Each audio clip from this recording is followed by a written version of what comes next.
Here, hold on.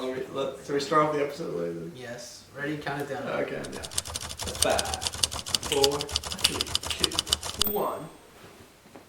Welcome to the Hollywoo Reporter, the podcast where we review every episode of BoJack Horseman. We are holding pillows this week. Yes. Because we are really sad about the season ending. Yes. We need a comfort.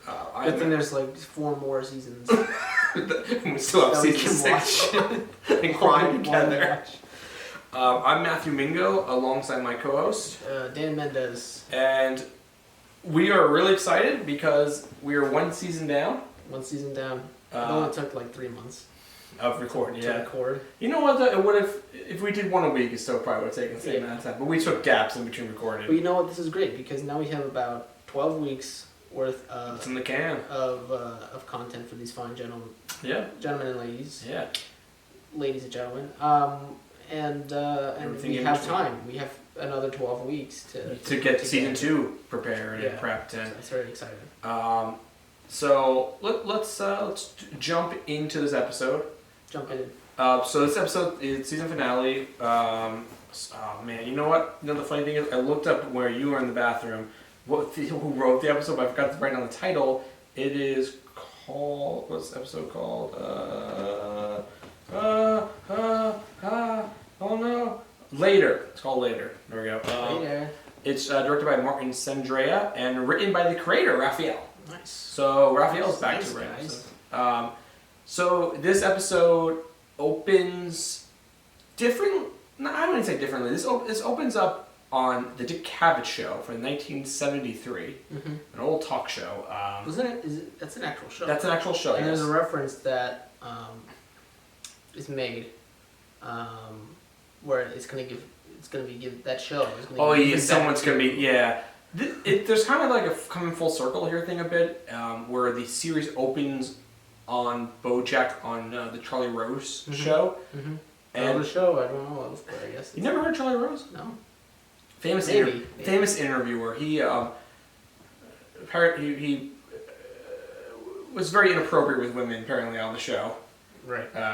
So BoJack's hero is being on a talk show being interviewed, and it's what's interesting about this interview is the fact that Secretariat, who's a real horse, right, who won the Triple Crown for horse racing. I saw the movie of Secretariat. It was not good. I just want to say really quick. I just started recording. Oh, you did? Yeah, but we have camera audio, so I guess that's fine. All right. I apologize for the last I guess. So we're good that we can put 2 minutes. The camera audio we can put here. Yeah, that's fine. Yeah, it's okay. Cool. This finale is off to a rocking start. Off to a great start. My bad, guys. That's never happened before. I'm glad I checked that. We'll be good. We'll just cut the 2 minutes we were talking into the. Yeah, we should be fine though. I think it'll be fine. All right, we'll figure it out. Yeah. So. I apologize. I'm so sorry. The episode opens on the Dick Cavett show, like I said, and Secretary is being interviewed by Dick Cavett. And what's really interesting here is Secretariat apparently is being accused of sports betting. Right. Which is something that his own race. On his own race, which is something Pete Rose was accused of. Pete Rose is a famous baseball player who is the all-time hit leader, I believe, and he's not in the Hall of Fame. You know what? That's actually I'm surprised that's not more common. Athletes gambling on themselves. It's what? It's like insider trading. I'm sure it happens more often than we think. Imagine. I think fantasy football is like that. Maybe. Because a lot of them play in cash leagues. You don't think they're like guys like? Yeah. I mean, I think it may be like a sport where, I guess, one player makes the difference. Maybe like football. If you're the quarterback.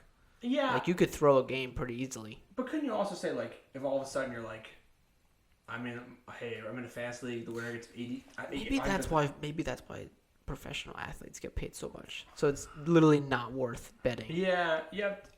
My uncle tried to convince me once that sports were fixed, and I said to him for what so owners make a few million extra dollars, they're billionaires. Mm-hmm. That's tipping money to them.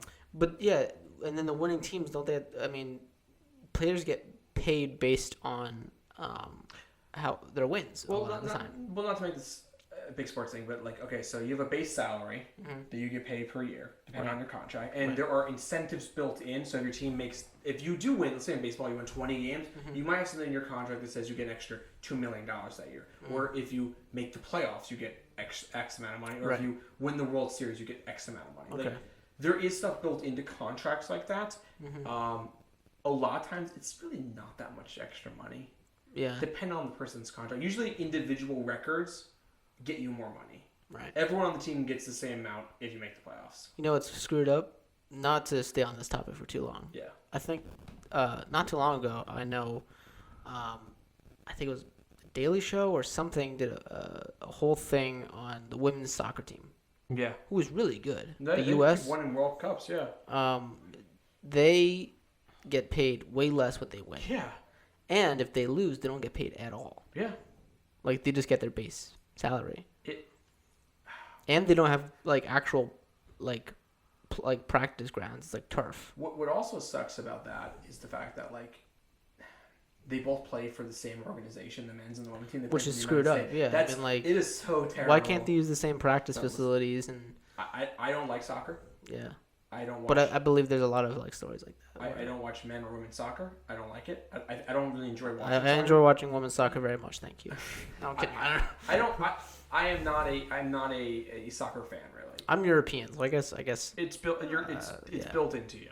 Yeah, it's my family. My dad and brother adore soccer. They love watching and talking about it. I've never gotten into it. I think it's incredibly screwed up that the women's team is not paid as much as the men's team, especially since they play for the United States. They both play and for they the win. They're winning. They're ranked number 1. I know. Whereas the guys, I think they're like, terrible. Yeah, they didn't make the World Cup last time. They didn't make it. They didn't even make it to the tournament. Yeah, which is hilarious because isn't that like a staple in like childhood? At least around where we live, is like joining a soccer team. Soccer teams are or like little league or something. Soccer is immensely popular because it's a very cheap sport to play. Yeah, all you need is a ball. Because you can make a ball and you can make a goal out of like garbage cans or sticks or whatever. Something, and it just becomes honesty there. Football's kind of similar. If you want to play with your friends, all you need is a football. But I mean, schools like around. I know I speak for in our area. Typically choose soccer to be like their sport because it really is just an open space and you just get 2 goals. Yeah. And that's it. And then the rest is like funded by whoever has their kids. Yeah. Like the jerseys and but it's a very cheap sport to play. So anyway, back to Bojack. Back to Bojack. Sorry, I'm so sorry. It wouldn't be an episode if we didn't have a tangent about soccer. Yeah, if this is the first episode you're watching, which it probably shouldn't be because it's the finale. It's the finale. We do this a lot. So Bojack wrote a letter to Secretariat. And the theme of the letter is basically Bojack's a sad kid. We find out, we don't know this, we find out more about Bojack's childhood. We've heard about it, but we're going to find out more about it later on. But he's very sad. And he asked Secretariat what he should do. And he's like, just keep running. People are going to drag you down in this world. Don't let them. Don't look back. Do you think that was good advice? No, that's terrible advice. Yeah. Like, there's something to, like, you'll get through this, but the better advice to a child no, keep checking it. The better advice to a child if you're saying I'm sad is like talk to an adult. Yeah. Say, hey, I know that Bojack's kids' parents are terrible. Go to a teacher or a guidance counselor and be like, tell someone, because it's not healthy for a child to recognize that they're sad all the time. I think the childhood is literally the peak of someone's You're supposed to be happy, It's the peak of someone's happiness. I think that's weird to say, but it really is. And the thing is, when we look back, you kind of realize maybe I wasn't as happy. It wasn't happy as I thought. No, it was. I mean, like, think about it. Like, you could be happy with your job, with your life later on in life, but as a kid, you don't have those things. So it should be fairly simple to be happy. Yeah. Because you literally have no care in the world. The thing you care about the most is, am I going to make it home for my cartoons? Basically, that's what I thought about. Now I could give a shit. And listen, exactly. I can watch those cartoons anytime. It's on demand. And listen, I'm sure there are plenty of people who had very sad childhoods and they realized it, but it's in the context of this, it's a very sad thing for Bojack to realize he's a terrible childhood, and he realizes it that young. Secretary's answer doesn't really help. Then there's this moment of... cuts to 1 month later. Right. Secretariat on a bridge. You hear in the background the radio going off saying about the cheating scandal where Secretariat has come out. Yeah, he's banned for life. He's banned from life from racing. And he jumps off the bridge. Right. BoJack's hero kills himself. A month after giving BoJack Don't look back. The advice. Don't let people drag you down. That will be the catalyst for the rest of his life. Ends up killing. That's if imagine meeting a celebrity, right? And you're just like, hey, I need advice. How do I be like you? And they're just like, yo, snort all the cocaine. And they die a month later of an overdose. I don't know if I got the quote down correctly, but the radio guy says something along the lines of, "You can't outrun the truth." and then the news segment's over. It's like, anyway, traffic slowed down coming into Louisville. Some jackass parked on the bridge. Was it Jackass? It Something would be like. funny if it said Jackass. I don't think it was Jackass. I think it was Idiot. I think it was Idiot, but Jackass is funnier. So after we have this very happy opening. It cuts to the Golden Globes, which has the thing with it, a necessary award show. Right. So if anyone don't know, the Golden Globes are mocked. Yeah. They're basically a party for people to drink. Mm-hmm. The foreign Hollywood press or whatever, they're basically the easiest to bribe because they just want to meet celebrities. Mm-hmm. Like if you go to meet them and you're probably going to win a Golden Globe. Right. They're not taken seriously. The only thing the Golden Globes do that is interesting is they give awards to TV shows sometimes that you don't expect. Mm-hmm. That's cool that they gave Mozart in the Jungle the best comedy award, or the Marvelous Mrs. Maisel, or it's kind of like a thing where you're like, at least that's interesting unlike the Emmys that are very predictable. It's sort of like in school when you got honor roll. Yes. It's like, well, okay, nice. I made the dean's list. Or not honor roll, merit roll. It's yeah, it's a nice added. It's this is everyone starts out. I mean, if you don't get merit roll, you're terrible. But if you just show up and and that's hard for people. aren't an ass, you're gonna get at least this. That's all you need to graduate. So what's great is Mr. Peanut Butter is giving out the award, and BoJack wins. What's great is the award is for best comedy or musical, which is a real Golden Globe award, but he wins it for his book. Right. One Trick Pony. And BoJack, you watch the stuff that you award. It's a book, and Mr. Peanut Butter is wearing also a tuxedo T-shirt. Yeah. That he wore on his wedding day, I believe. Hey, you know what? I would wear if I ever was invited to a swanky, I guess Hollywoo. Oh, thank you. Yeah, we don't want to get copyrighted. By the entire city of Hollywood. I would definitely pull something in like that. I'd wear a blazer. Yeah. With a T-shirt underneath. When I was in high school, I thought the coolest thing in the world was I saw Patrick Carney and Dan Auerbach at the Black Keys. Oh, yeah? Wearing leather jackets to the Grammys. And as a high school, I'm like, that is badass. And then as I got older, I'm like, eh. Who accepted their, I don't know if it was an Emmy. It must have been an Emmy because it was for music. They accepted it without any pants on. Oh, that was it was last year. That was a Grammy. That was last year. That was a Grammy. It was I forget what band. I know you're talking about. I saw that live. And they're yeah, we remember. It was a couple years ago. We were watching this award show a couple years ago. With our pants off. With our pants, just chilling in our apartment. We said if we ever won one of those, we would accept it with our pants off. That was kind of cool. I forget I remember watching that live. I do remember that. Yeah, I like cool shit like that. Yeah, it's funny. Yeah. So, BoJack wins it. And apparently we also find out that this is the first time BoJack's been back to the Golden Globe since he got into a fight with Sir Paul McCartney, which I want to see that. Do we? We don't see their fight, but I would love to see. Not in this episode. No, but I don't think we get to see them have a fist. They do that all the time. They state random stuff, and then we forget about it, and then later on it comes back. It's a callback. We also learned this is it's been a few months since last time we saw BoJack. So since the penultimate episode, it's been a few months. So again, we have another time jump. Mm-hmm. We had one in between when Diane finished the book and when they released it, and we have now this one. So right. I like these type of time jumps. They don't feel they don't feel awkward. Right. Like, it's believable that there's been a few months since the book came out. And we know that Bojack and Diane have not seen each other since the book has come out. So Bojack decides that he's going to throw a party at his restaurant. So we're back at that great restaurant. After party at my restaurant. Why'd I decide to throw up after party at my restaurant? You know what I like about this? Todd and Bojack seem okay. Yeah. They kind of bantered a bit. Like, he goes like, I'm going to go get some cotton candy. Todd goes, do you want any? And he goes like, no. And they stops and waits. Yes. It's like, okay. Like, they feel like they're back. Like, Todd has forgiven But Bojack. that's what this show is about. It doesn't reset, right? And it's sort of like we talked about this before. It's not an animated show, an animated adult show that resets after every episode. It's not The Simpsons. It's not Family So Guy. the writers are well aware of, hey, they're still on the rocks, but they're getting over it. It's basically like, what if we did like the Prestige television show in animation? And it works really well. I like the fact that you feel like that the relationship is in a better spot than it was before. And that's, they don't just stay mad at each other. And that you can do that with the time jump. Yeah. Because we understand off camp, like, what we don't see is the reconciliation. It probably wasn't a grand moment anyways. Probably just over the course of a few months, they just got back into their old rhythms. And you see that a lot with friends. It's like you get mad at them for like maybe stupid stuff.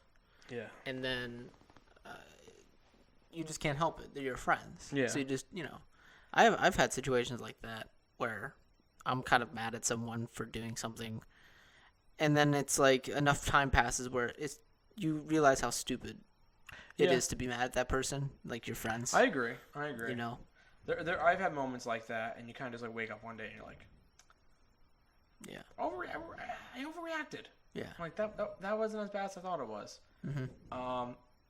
So at the party, we also get to see Princess Caroline and Vincent together. Yes. I went to the stock market today. I did a business. And Princess Caroline's still not realizing it's a boy. It's three boys on top of each other, Little Rascal style. Yeah. And basically like, oh, Vincent, you're always doing work. We gotta take a vacation together. No, I think her exact words were like, "There's more to life than." No, it's later. Oh, is that later? That's later. Okay. I have it written down. Don't Sorry. worry. So, what's great? So during this, a girl comes up to Bojack with the book, One Trick Pony, wearing a T-shirt. I think it says like I'm a Zelda or I'm a Zoe. Yeah, which is hilarious. Which I love that they keep bringing as a callback. Yeah, you're just like, oh, okay, cool. He's and converting people from peanut butter to Bojack. And she really likes the book's depiction of Bojack, because we see that Diane is right. This book is well loved by everyone. Right. Everyone loves this book. Even Zoe's and Zelda's. Exactly. They can agree on this. Diane's book mended the fences, and Bojack thinks the girl's into him, and says, "I want to go back to my place, and see how raw I can really get," or something like that. And he's like, "No, thank you." And then that's not the way they said it, but I'm so glad you. I wish that's the way they said it. There's raw somewhere, and then he turns to the girl next to him. He's like, "Do you want to go home?" Yeah, and then they go home. They start having sex. I'm very disappointed there was not one moment where Bojack says, "Did you get there?" Especially because Bojack's thing. He's like, "Do you get it? Did you get there? Did you get there?" Especially the one time he's talking to the pillow. Which, by the way, we didn't. The bed. He's smoking a cigarette. We didn't discuss this when we were talking about. More sex scenes in Bojack. You're right. Okay. No. Earlier, with the whole. The recorders. So, when they're reading the letter on the show. Okay. He makes a joke. He's like, "I want to be just like you, and I think I'm on the right track. Get it? Track? Because you're a horse, and I'm a horse. Do you get it? Do you get my joke?" He's like, "There's 3 pages of this." That's a really good joke, because that's a very Bojack. Bojack never loses that until later on. It's a callback to when he did stand up, and he's like, "That's what it is." Did you get it? Did you get it? Yeah. So with him saying, "Did you get there?" It's like Bojackism. So Bojack then, because the bed breaks while they're having sex. That's great. And the Secretariat book falls out. And actually, in the last episode, I looked. Why? And underneath Bojack's bed, you can see the Secretariat book. Right. So it's It was planted there. I like that. Can we just discuss that his bed is held up by books? It was originally held up by like it was a horse, so it has to... Yeah, it's sorry if I hit that. Oh, what is that? too hard, but cement blocks. Yeah, it was held up by cement blocks, and I think those broke at one point. Oh Jesus! And he really just he has books holding it up. The bed breaks from Bojack's raucous lovemaking. I don't think it breaks. I think it just topples over because it's held up by books. I forgot to mention this in the last episode, but when he's talking to Charlotte in the hallucination, right? And he said how they're about to have sex, and he goes like, I don't know, isn't it going to be weird? Maybe we should just do mouth and hand stuff for the next 9 months. And I forgot to say, Bojack, the always generous lover. So I forgot to mention that. Sorry, I was very proud of that joke. I forgot to mention it. So you were proud of a joke that you didn't write. No, I was proud of my joke of the Bojack, the always generous lover. Oh, right, okay. I'm very proud of that. So Bojack, after the raucous lovemaking, the next day, goes to see. Actually, I'm getting ahead of myself here. After that, we get to see Diane, what she's up to. And she gets offered another job to go to another country. Diane. I forgot that his name, but he's awesome. I forgot to write it down. He's really cool. Saint something. As Diane, did you know that every minute 10,000 children are dying? Are you in mourning? Do you not have time for your busy schedule to come here and give food to those without limbs? And he drops the meal in front of the girl with stubs, and she's like, We'll get more into his character next season. He's very funny. Basically she gets offered a job to write a book about him, because if she could make people care about Bojack, then she could do a wonderful job on him. Good point. Because he's supposed to be a great guy. Well, he paints himself like that. Exactly. Diane. Sorry, it's been a long day. Diane says she'll think about it. Diane wants to help people. We then cut to Bojack at Princess Caroline's place, at her office, still holding the Golden Globe. Yeah, he's holding the Golden Globe the whole episode. I want to go into why I think that at the end of the episode. Okay. But I like this moment too, because they're talking about what movie he's going to do next, and what Princess Caroline at one point gets up, looks out the mirror in a very serious moment, and goes, Vincent is really stressed. He works at the adult factory, so all he wants to do when he gets home at night is watch R-rated movies. Yeah, yeah. It's two things. It's R-rated movies and something else. It's just R-rated movies. She says something later about what he wants to do all the time. We'll get into that in a second. Can I have another soda? I don't know that part. So apparently Bojack got offered, though, the villain in the next James Bond movie and a Coen brother film because of this book. Right. So we don't even know if Bojack can act anymore. Right. But he's got offered 2 big roles. Yeah. He's probably going to win an Oscar with the Coen brothers. And you didn't even do that one commercial. With the whiskey. With the whiskey. He bourbon. Bourbon. He wouldn't even do that. Yeah. Todd had to step in. He was very good at it. Yelled at a lot of people. So smooth. So what Bojack says, I think it's time to get the Secretariat movie going, because he found the book again, and he wants to do it. It's his hero. He thinks he can do the part. He mentioned a while ago in the series that he almost got off the ground in the 90s, but wanted to turn around, and he never got to be made. And now he wants to do it, but now he's kind of old because he's 50, right? And Secretariat was 27 when he died. Yeah. So and Turtletop tells him that. Tells him that, yeah, because then he goes to see Turtletop. Who you want to play? His father, his uncle, an elderly family member? No, I love Turtletop. It's no, I'll play Secretary. It's get me an audition, which is great because he wants to make this movie. Yeah. But I think this is him being I'm going to be taking the people are seeing me in a serious light. What is my next move? I'm going to do a serious portrayal of a very damaged character. Very much sure who he is, and he I think he always wanted to, that was always his goal. That's his play goal. Him. Secretariat. It's your hero. He's put on the back burner too long, and now he's 50. It'd be all of a sudden they're you can play Mingo in a movie, Mendez. You're playing your hero, right? What's the joke? It'd be all of a sudden it'd be if they're Mendez. Yeah. Mendez, no, I get it. I want to play Mingo in a movie. All right, let it be known. For the Mingo. So, what's great too is we find out that what Todd and Mr. Peanut Butter have been up to, PB Livin'. I was gonna bring this up because I was like, oh, you're getting too close to some other plot lines here. Yeah, PB Livin' comes up here, and that's Mr. Peanut Butter's production company, and PB Livin'. I'm not sure if Todd has like a like if he's a part of it or he's just the assistant. He's Mr. Peanut Butter's assistant, but it always seems to me that they run this company together, like they're equals. Right. And he's like Well, he did turn a movie into a bi-monthly, which is doing well. It is apparently Apparently doing well, in their thing they said that's doing really well, but I got into this business to make movies. And Todd, who in the last episode, again, I watching this back to back, is reading the scripts. No, yeah, he's like, we got a list of great scripts here that would make great movies. He was starting to read them in the last episode. So it's like, it's nice continuation, right. Serialization right there. Instead, though, they come up with an idea to have a Halloween store in January. Right. Only January. Because sometimes you're like, I want to go to a Halloween store. But it's January. But yeah, exactly. So they only for January. Which I like Mr. Peanut Butter one time when this is pitch being like, yeah, but hasn't this been done before? And it's like leans back in his chair like this is a good idea whatsoever. And they go to Bojack to pitch him the idea. He's like, PB Livin' would like to present to you Halloween in January. But the way they pitch it to him is also like it's part of a live studio audience, and like Todd's a plant. And Bojack quickly points out how bad of an idea this is. Which it is. It is a bad idea.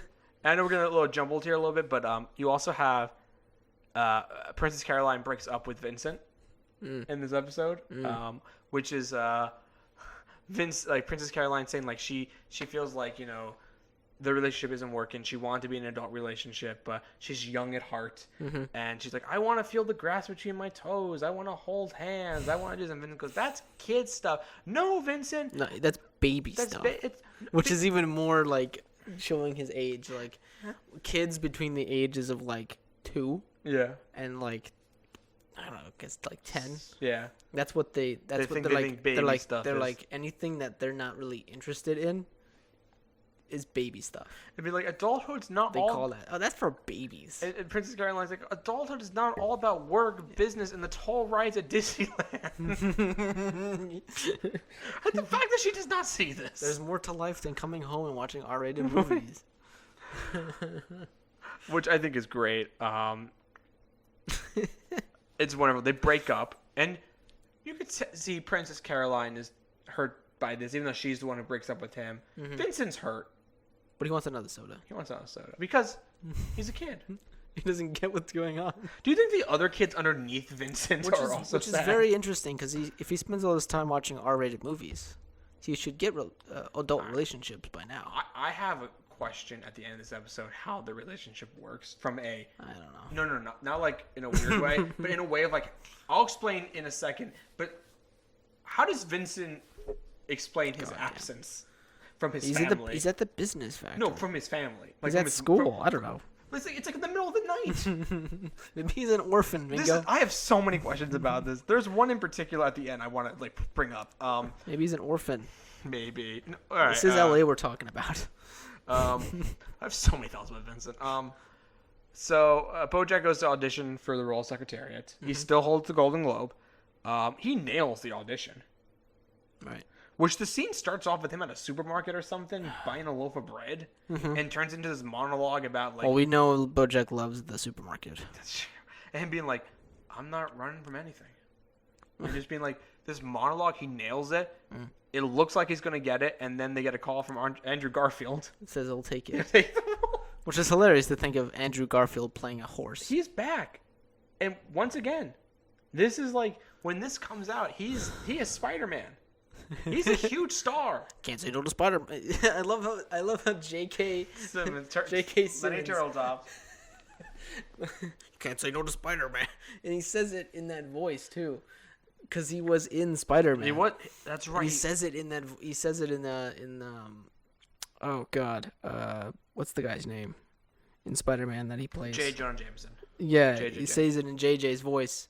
Guess I know the Spider-Man. Well, this is the funniest thing to me. At one point, Andrew Garfield, to his own right, is still a star. Yes. But he is. Oh God, sorry. He is projected at this point to be a huge star when Spider-Man comes out, and then the second one doesn't do well, and they have to. Then Marvel gets it. Now Sony has it back, and I'm very happy about that. Are you sure? Because they just got rid of.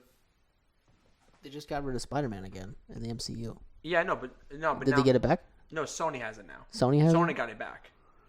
So I'm happy. Is Tom Holland still? Yeah, he's still Spider-Man because he signed on to do 4 movies. Okay. So he has 2 more to do.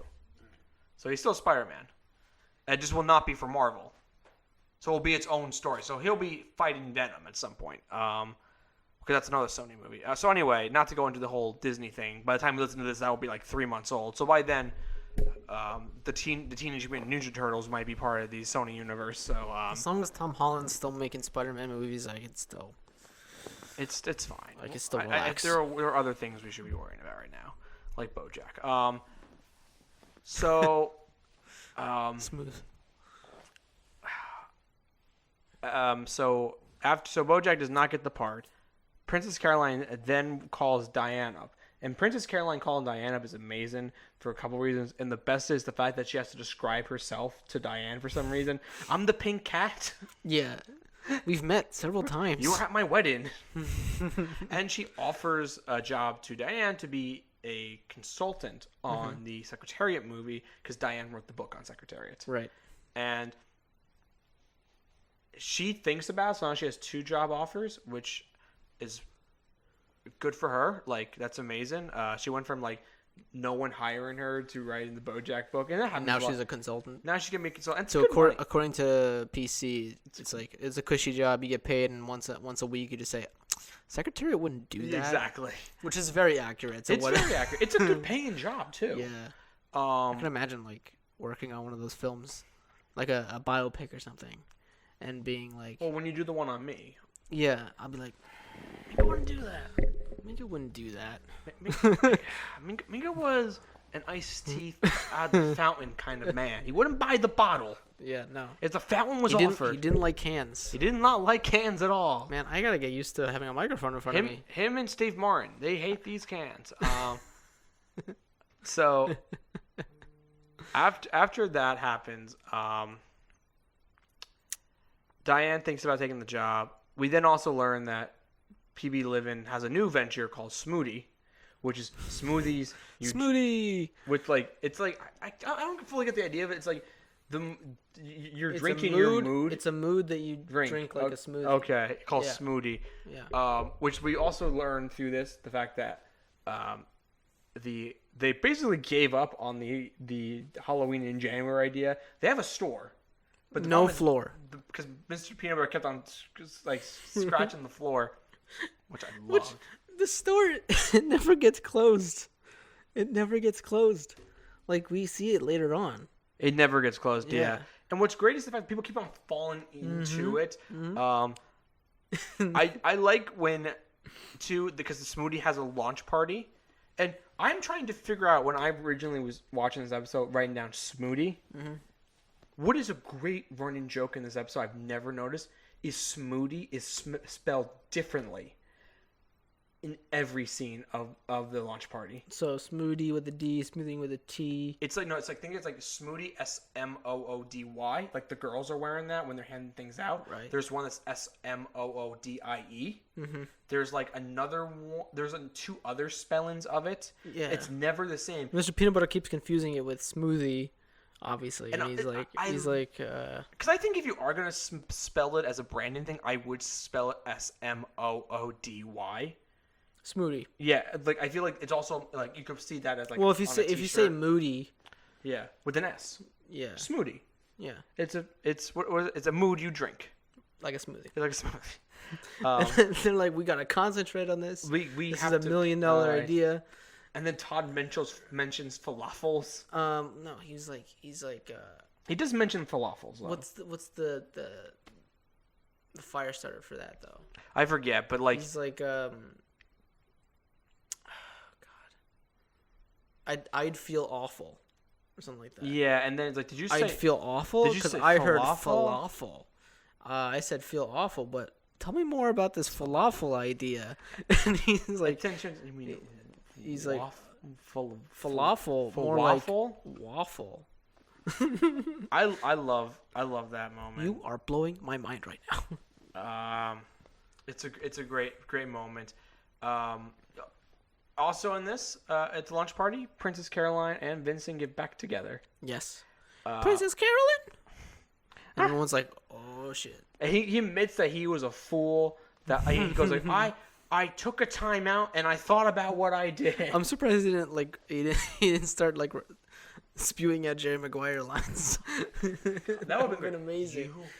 You complete me. And then Princess Caroline came like, you had me at hello. I caught my sister and my dad watching Jerry Maguire. Great movie. 2 nights ago. I was like, oh man. Did you say my friend Mingo loves this movie? I almost sat down with them because I haven't watched it. And I'm like, wait, this is Jerry Maguire. He could have been like, Princess Caroline, we live in a cynical world, and I would have lost it. And then they get back together, and he's like, I have something to admit to you. And Boyd's like, finally. And then it's like, basically, I love you. And then everyone cheers and chants, like, I wish my boyfriend was more like you. You're more of a man than I am. Girl, you gotta be kidding me. And then later on, I'll save it. He also calls himself a big man. I thought I was a big man, which is a funny word. The phrase big man I find hilarious. I was a big man. And they get back together, and they're really the couple that's keeping America together. Yeah. You then at this point by now, you also get you also find out BoJack is going to get the part as secretary because Andrew Garfield falls into the Halloween store. We see one person like Halloween in January. Yeah. Finally a store for the rest of us. And then Andrew Garfield goes in and falls in and breaks his legs, I think. One thing I love about it is one person falls in. Yeah. And then another person falls in. Yeah. And then he's like, hey, how you doing? Like the first person is still down there. And then by the time Andrew Garfield comes by, like... Of course Andrew Garfield falls for this. Poor bastard broke every bone in his body. So BoJack, gets the job. He's very excited for a minute. And then he goes on the roof. And he sees Diane at one point at the party, like across the room. And it's the first time they see each other in months. Mm-hmm. And they go on the roof and they have this very long, not long, but this very interesting conversation about,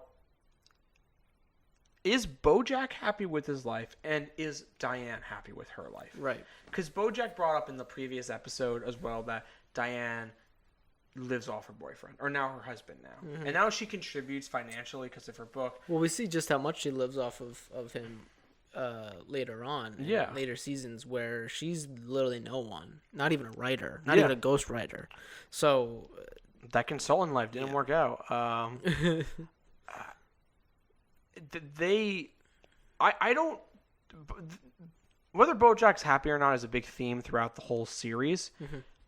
And it's a big thing for Diane, mm-hmm. who, like BoJack, they really search for their purpose. Right. Diane is just better. BoJack hides it through alcohol mm-hmm. and misplaced aggression and distractions. Mm-hmm. Diane at this point does it through. I would probably say she does it through just lying to herself. Right. Or she has one project at a time. Mm-hmm. So she wants to be this really intellectual writer who writes for the New Yorker. Instead, she's, living off her boyfriend, and she's writing what turned to be a very well-regarded critical analysis of the actor BoJack Horseman. I think that they both are searching for something that they're just probably never going to find. Right. Because, not to be corny or cliche here, but the real happiness is inside of you when you can accept mm-hmm. who you are as a person. Mm-hmm. And they both are looking for something bigger that's going to make them happy or make them feel like they're whole. Right. They both come from terrible childhoods and terrible families. Right. I mean, this goes, again, what we were talking about last episode, about how BoJack is sort of having thoughts about, like, what would happen if, like, he had taken a different path in life, if he had chosen not to be who he is, because he kind of chose to be famous at one point. Yeah, he wanted to be when he Like screwed over he had the option to be like, do you want to go down this road and definitely become someone that people know, when he or screwed just over be Herb. Normal? Yeah. Yeah, when he screwed over the great Herb Kazaz. Like, Actually, before that, I mean, when he was offered the TV show. yes, but that I think You know. I think the corruption point is when he's screws over Herb Kazaz, when he has the option to help save Herb's job or become a star. Right. And he took stardom. Right. And the saddest point in this whole episode, and maybe the season, is these two moments back to back. It's Bojack. The question is finally answered when Bojack asks, "Do you think I'm a good person?" We find out Diane never gives him an answer there. Right. Which I really want to know how Diane got out of that situation. She says, "Do you think I'm a good person?" "Do you think I'm a good person deep down inside?" And Diane's response is, "There is no deep down. We are who we are. It's surface." Like, and that's basically saying, "No, you're not." Yeah, that's pretty dark, I think, for her to say, because I mean, I think there is more than just what people see. You know, I think if someone I think when I walk around in public, I'm sort of on one channel than I am when I'm sitting here with you or some, my friend and the family. I'm on a totally different channel. So I mean, like, if you walk up to me in public and stir me the wrong way, I'm not gonna react the same way as if I see you in public. Yeah. And whatever. So I mean, like, I think there is some more deep down than just what's on the surface and what people see and what people give off. I think what Diana's trying to get out here, I think maybe what the writers are trying to get out here a bit is people like to hang on to this idea that, like, they do bad things, but then deep down there's good intentions. Deep down, I'm a good person, though. Right. And at some point, okay, no, that in that case, I think she's right. I think we'll get into this a little bit more in the season recap episode we're going to do. Like, the question of whether or not Bojack's a good person looms large over the series, and Diane's and answer also it's pretty broad. It's a broad, like, what defines a good person, and we'll get into that later on when we do our recap about what we think of Bojack. Bojack might be a good person in terms of one person's definition. Yeah, in the terms of Diane's, though, in this context, I would say he's not a good person. Right. And like, Herb does not think he's a good person. Herb does not think he's a good person. I think maybe Princess PC. Princess Caroline. Probably thinks he's a better person than they do. Yeah, because she knows him. It's a sliding scale. Right. Then it ends with, again, a very depressing moment here. The whole series is depressing, don't get me wrong. But they're looking off into the distance. And Bojack goes, "I really wanted you to like me." And Diane goes, I know, Bojack. Right. No, I do like you. No, we're friends. It's just like, I wanted you to like me. And Diane's kind of like, I know you did. Yeah, that's pretty fucked up. Like, isn't that like, that's not like, what you want to hear? Yeah, it's like, what? I've been in those situations with people of being like, when you ask a question or you say something and you want them to say the nice thing, and something as simple as just like, I really wanted to do well up there, and then be like, yeah, I know you did. You didn't, though. Right. Like, it's basically the same thing. It's honesty. Yeah. And it's kind of what it's what you want to hear, but you don't want to hear. You want honesty. It's the truth, but it's the brutal truth. Do you think at this moment, though, Bojack? I think go ahead. Do you think they're friends, Diane and Bojack, at this point? Maybe. I think they're friend-ish. They both definitely have a bond. I think they're definitely on a different level. Yeah. Than they were when the book was being written, because Diane has literally had no actual, like, she doesn't have an actual obligation to talk to him anymore. And I think that they have some type of relationship. I think maybe friendish is the way you could define it. I think they're very complicated, but I think they know they have a connection together. Whatever that may be, they have some type of bond that will always bring them together at the end of the day. As after Diane says, "I know you want me to like you," a montage plays over the people BoJack has affected this season. Like, you see Herb in his nurse bear, like, hanging out. Which I completely forgot about Herb. I gotta say, I'm like, wait, he's still a thing? He's still kicking? Well, because we see him, and then it sort of ends as if, like, we're never going to see him again. Yeah, because BoJack's never going to see him again. So, because the whole thing is sort of seeing things through the eyes. Seeing things through the eyes of BoJack. Yeah. So when things end like that, we're not really like, okay, I guess we're never going to see Herb again. You know, and if we do, it's not going to be in the same light. It's not in a good context where we're seeing him. And in reality, it's actually really good light compared to what we thought we were going to get. Yeah. I mean, he's still kicking. He's still kicking somehow. He's sitting. He's sitting where we left him last, and he's that being bear, Herb. He's being. That bear seems to be having a good time. You see, Sarah Lynn goes to bring a lasagna to Andrew Garfield. I love how the bear doesn't talk. He just makes bear noises. She makes. I think it's a female bear. Yeah, I think it's supposed to be like a. I think it's supposed to be like a sort of like hint at like, oh, she like maybe like a Spanish.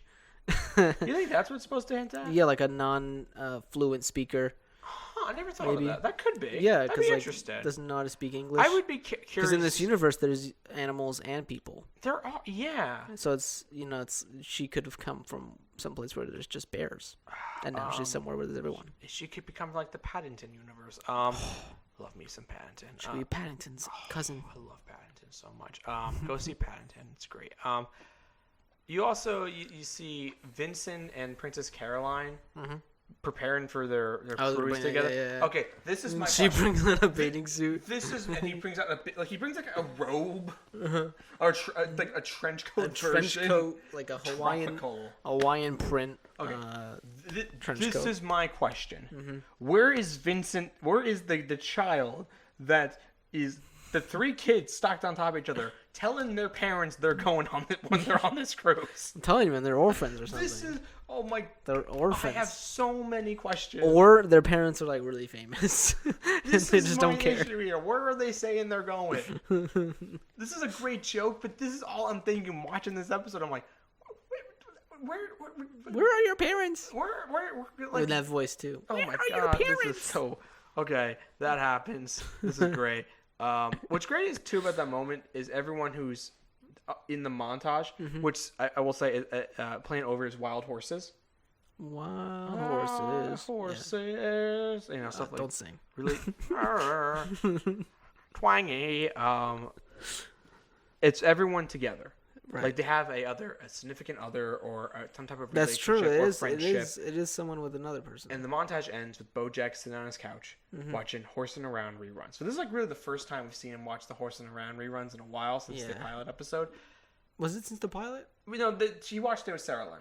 Yeah. And maybe but he hasn't really watched as much. Oh yes, Sarah Lynn comes back. She's Andrew Garfield. Yeah. Yeah, and he's watching it, and you could definitely tell he's sad, and it's kind of how people have forgotten about him because in the episode the kids are like, I'm sorry that I forgot about this or this and we appreciate you, and then it ends with BoJack looking out on that balcony that him and Herb were supposed to go to, looking out into the distance, and he signs an autograph.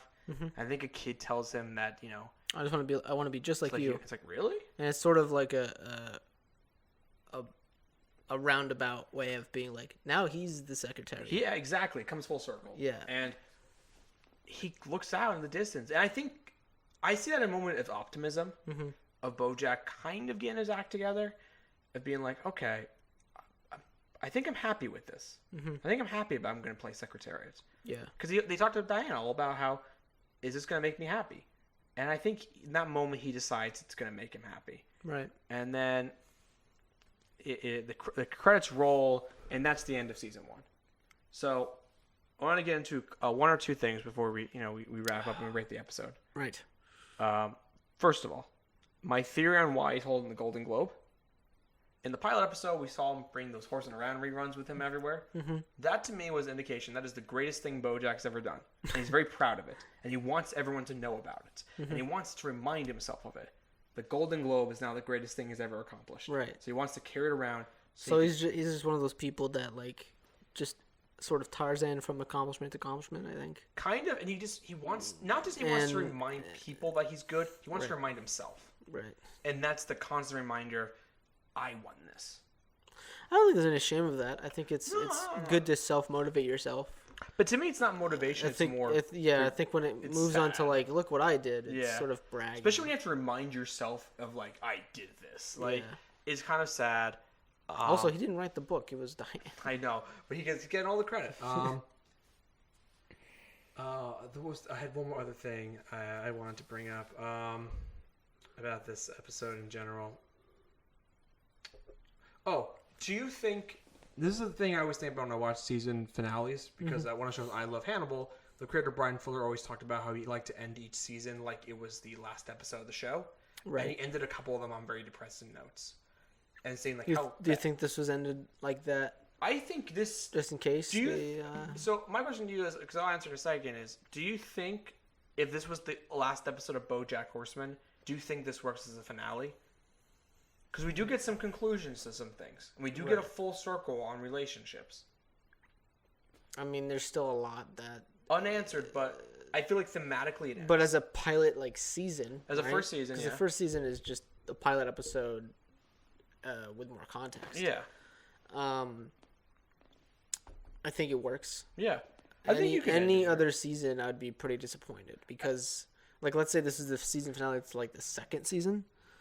You know, there have been at that point there'd been so many doors open and closed and reopened. Yeah. That you would want to see them. You want to see the conclusion of it, yeah. But we still have to see like Princess Carolyn and Vincent figure that out. We still have to see Mr. Peanut Butter and Diane. Like, they just got married. There's obviously gonna be more there. I guess Todd. Was Todd in that? Was Todd in that whole ending montage? I think he was in the montage, yeah. Yeah, I mean, there's still more with Todd, I'm sure. I feel like if this was the last episode of the series, it got canceled after this. Right.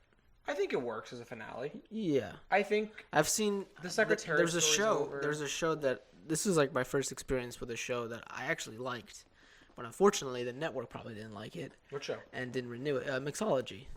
Did you ever watch it? I watched the pilot. That was about the show set at the bar. Yeah, and the whole first season was just one night. Yeah, I remember that was a high concept show. I think it was ended very pretty good, considering that like it was set up the way it was. It was basically set up to just be sort of a long movie. Well, I knew that some history behind that show. Every season was going to be about one night at a bar. That was the hook of it. Oh, really? So like season 2 would be completely different characters? That was the thought of it. Maybe some returning guys, but for the most part, it's always going to be one night at a bar. Right. There was another TV show that did a similar thing where every season was going to be about a couple's wedding. Like it was a sitcom. Oh, okay. So it actually, Mixology was a really, I think, highly bid. Networks bid a lot for it. Okay. And ABC wanted it, and then it didn't. I don't know. I wanted to know more about it. Okay. And it was like the last. I'm like, what? And so I think that if this happened with BoJack, considering the rocky start, the muffin episode, I don't think a lot of people would remember it. In fact, I don't even know if Netflix would ever, would keep it up for very long. It wouldn't. It would be on the Netflix server, but you'd have to like really search for it. Do Netflix take things down? No, even shows that lasted one season, they're still there. Oh, okay. Like, but they don't promote them. Right. Like. But BoJack gets renewed for a second season, we know, because we're going to review it. We'll get to that, in 2 weeks, because we got the recap episode still. So you'll be able to hear that then. Our thoughts on the whole season 1. Yeah, we're going to do a whole... season 1 recap. So if you're... Maybe you don't have the time to watch every single episode we made, and you just want sort of a digested version. Maybe, we're going to go through and basically give you the highlight. Of what we thought of season 1. And our thoughts, yeah. It's also like if you all of a sudden were, we'll try to stay on the rails for that. Let's all of a sudden you find out you found the BoJack podcast and you just want to hear one episode of it and you want to hear our thoughts on season 1 before jumping into season 2. That's not a bad place to start. Right. So we're gonna record that next, right? You're recording that next. That's our next episode. And then we're gonna start getting ready to pull. I mean, right now, actually, right when this episode ends, we're gonna start getting ready to this following week. We're really gonna start releasing episodes. Finally. So you're gonna have 12 straight weeks of us. 12 straight weeks, and we have 12 straight weeks to make season 2 for you. Yeah, before we have to. Yeah, so I mean, if you're watching this now, it's a little too late because season 2 will be coming out soon. Yeah.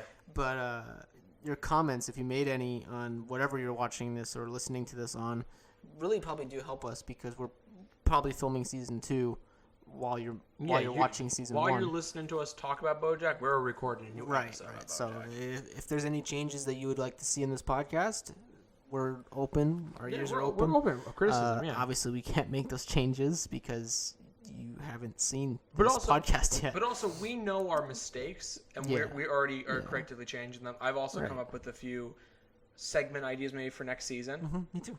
It's great.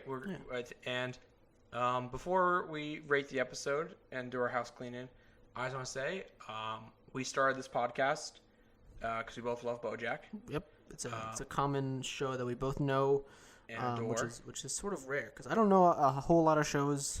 Mingo just knows everything about every show ever. Even TV shows I don't watch. But this is a show we both watched to the fullest and we enjoyed it. And it was just a show that no one really was talking about, I think, in the podcast world. It's a critically acclaimed show. It gets a lot written about it, but we felt that there was not really a podcast for it. Mm-hmm. And I think the best thing that came out to us, we have an excuse really once per week to hang out together and talk about BoJack. Yeah, because he's in college, I'm not in college. Yeah. And we usually would only see each other once a month for our Bulls dinners. Bulls. By the way, I just want to say, we are planning on doing a 3 Bulls podcast. If you guys remember a little while Connor ago, Maitland in episode 8, he's right here. Right here in spirit. Mr. Khan. Oh man, I hope he doesn't die by the time this comes out. God damn. Oh jeez. I love you, Connor. We are planning on. I mean, me and Mingo are planning on. I hope Connor is on board. I'm sure he's down. We'll talk him into it. Yeah. To do just a normal podcast. We actually have. We riff sometimes. Yeah. We record it and see if we can use anything of it. We would love to do a podcast where we just sit down for an hour or two a week. Yeah. And just talk about stuff that interests us. And exactly. Funny things that we come across in life. And call the 3 Bulls podcast. 3 Bulls podcast. So let's rate the episode. Let's rate it. So I don't think this is as strong as an episode as as episode 11. I feel like it's a little bit more like a lot going on. It's a little clunky. Well, you did say like they saved the really good episode for second. But penultimate, yeah. Right. I guess that's sort of strategic to sort of in the show the way they wanted to. I feel like this is. I think it's like a 7. It's a good episode. It's not great. It sets some things up for season 2 because we know we have the BoJack. We have the Secretariat movie around the corner, and we know of things to come, and we know of the awkwardness to come. I have to agree with you and give it a 7 because I believe at the time of this episode going out, not this episode, the episode we're talking about, I'm sure people knew that it was going to get renewed. Maybe I forget when it was renewed. I think, or short after. I'm sure they got a renewal. I forget because BoJack, when it took a little while. Yeah. It took a little because people had to watch the whole season. Mm-hmm. They had to watch past like episode 6 to really get into the great stuff. The great thing to come is we have, in my opinion, the next 3 seasons, the best show on TV. Right. It to me still is the best show on TV. We're in for a real treat the next 3 seasons, and even season 5, which I have issues with, but I love the parts I love. Right, and they're making a new season right now. Season 6. So this might be out. Season 6 might be out by the time you're listening to this episode. Really? It's supposed to come out, I think, 2019. It is 2019. So at some point this year. I thought you were like, yes. So some point this year. Okay. So and it's almost over. And we'll figure out how we'll do that. If that comes out, we might do a bonus episode. Right. Reviewing just that season as a whole, as a spoiler thing. Maybe. And then we'll when we get to season 6, we'll review each episode independently. Yeah, we'll do a critical analysis on the new season. But we'll figure that out when we cross that bridge. We still have a lot to get through. Yeah, we have a couple of episodes. So seven. Yeah, I think because it leaves so much on the table. I get it's the last episode they had to work with, and they couldn't really, I don't think they could have done any better. I think it works. So seven's what I give it. I think that maybe if it was episode 11, I would give it an 8. But since it's episode 12 and it's the last episode, and it leaves just so many cards on the table that we were like, I actually watched the beginning of season 2. Great premiere. Great season premiere. I didn't watch past the theme song because I'm like, nope, I can't do it. You don't want to like. But I was hungry for more, so that's why it's above average. But at the same time, I'm like, it's a good episode. People had to wait for this. Yeah. so we gave it a solid 7. Yeah, I gotta reset the camera so people can see our lovely faces. Oh yeah, before we do our house cleaning. So we're really excited for season 2. Let's do a little house cleaning. You can first of all, thank you for listening. Mm-hmm. Please leave us your review and give us like 5 stars or whatever. Yeah, it helps us get noticed more. Helps us move up the charts. We really appreciate it. Yeah, comment too. Maybe something that you noticed in an episode that we didn't. Yeah, and listen, if we appreciate every listener. You can follow the show at Twitter at the Hollywoo Reporter. It will be the link will be in the show notes. You can follow me on Twitter and Instagram at Mingolingo Kingo. Where can they find you, Dan? You can find me on Instagram at DurfDaddyDan. Got Daddy over there. Triple D. Triple D. And if you like films, if you like car films, I do those. That's my thing. Yeah, it is at overtake.media. And I think that does it for season 1. Season 1. Season 1 is Thank over. Thank you for joining us. I honestly, can I just be honest? I didn't think we'd get this far. When did you I don't know. Did you think by episode 2? We did 2 episodes, and it was such a crazy day that day. It was not a great start. No, it was in my tiny studio at home. No flex that I have a studio at home, and luckily our good friend Vinny let us use this space, and I think we found a really good, chill place to do Vinny this. Vinny hasn't been here the last few weeks. Yeah, we promise there'll be more Vinny next time. I mean, he's not really part of the podcast. Don't tell Vinny that. Don't tell Vinny. We love Vinny though. But we love it when he chimes in Vinny's with stuff. He really adds to the flavor of the show. And without him, this would not be possible. No, I think that we would have hung it up. I think we found our way because of Vinny. We did. We love because of the space and because of the just positive vibes from him. Sometimes he is just sitting over there. You guys are doing great. Season 1 in the bag, 12 episodes. 12 episodes. So you got a lot to look. Seems effortlessly, actually. Yeah, we did good. I'm actually not that nervous about season 2 now. Me either. We found our way. Yeah. So until next time. Thank you for listening. Thanks, guys, and have a great one. Yeah.